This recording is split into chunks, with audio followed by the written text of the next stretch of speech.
welcome to our podcast. Let us introduce ourselves. My name is Najwa Muflih. My study number 192511195. My name is Aprilla Cantika Abigail Termawan. My student number 192511309. We are students from Bina Sarana Informatika University. And this podcast is created for us part of our assignment. Thank you for taking the time to watch and listen to our discussion. Hi everyone! I'm your host Cantika. And I am Najwa. Thank you for having today. Today's topic is something we use almost every day is email. Even though social media and instant messaging are very popular, email remains one of the most important communication tools, especially for school, work, and business. Yes, that's right. Email has been around for years today and remains one of the most reliable ways to communicate professionally. So, Najwa, let's start with a simple question. What exactly is email? Email is a way to send and receive digital messages over the internet. In addition to sending text, email can also send attachments such as a document, photo, videos, and PDF file. That sounds very useful. Why do people still use email when there are messaging apps like WhatsApp? Good question. There are many message apps nowadays, but email is more formal and organized. School, universities, and companies use email because it keeps communication professional. I agree. I have done recent announcements from my college with email, such as class schedules, assignment updates, and important notification. Actually, students use email to submit assessment, communication with professor, and sign up for online service. Now let's discuss how to write an email. What should we keep in mind? First, use a clear subject line. Start with a polite greeting. Write your message clearly and politely. Check your grammar and spelling before sending. Finally, close the email with a phrase like best regards or thank you. Before we wrap up, could you summarize today's discussion? Sure, today we learned that email is a fast, reliable, and professional communication tool. Email helps people and send messages, share files, and keep important records. We also discuss how to write good emails. Okay, thank you very much, Najwa, for sharing your knowledge with us today. You're welcome. It's been a pleasure to be here. Bye. Bye-bye. Hello everyone! Welcome back to our podcast. I'm Najwa, your host today. Thank you for joining us. Hello, I'm Cantika. Thank you for inviting me and I'm happy to be here.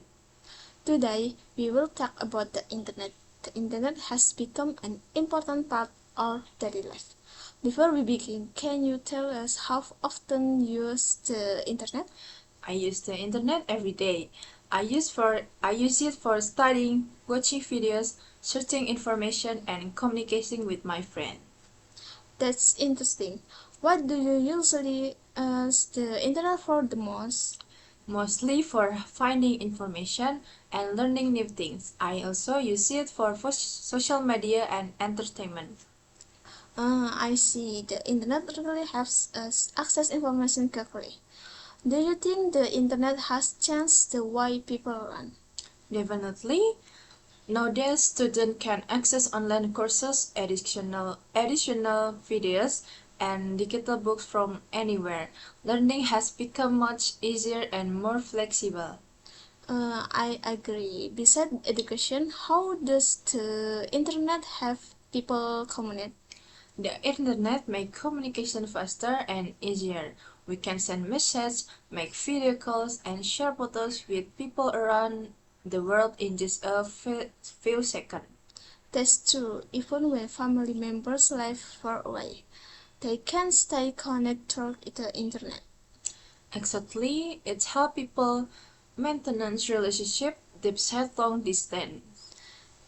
In your opinion, what is one the biggest advance of the internet? I think the biggest advance is easy access to information. We can learn almost online anything.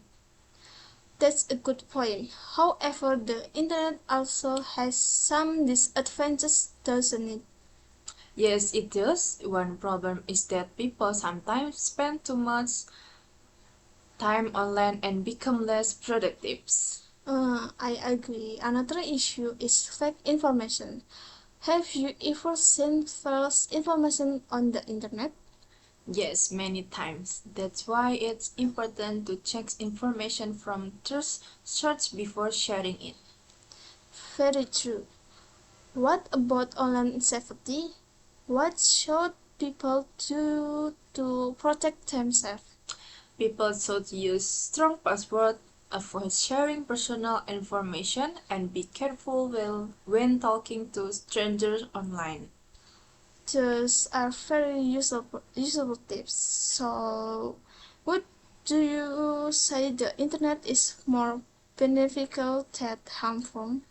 Yes, I would, as long as people use its responsibility. The internet can provide many benefits for education, communication, and daily life. I completely agree. Before we finish, let's share one tips for us listener. My tip is to use the internet wisely and try to learn something new every day. Good advice. My tip is to balance your online activities with real life activities and spend quality time with family and friends. Thank you for listening for our podcast today. We hope you enjoyed our discussion and learned something useful. See you next time and Goodbye, goodbye. everyone.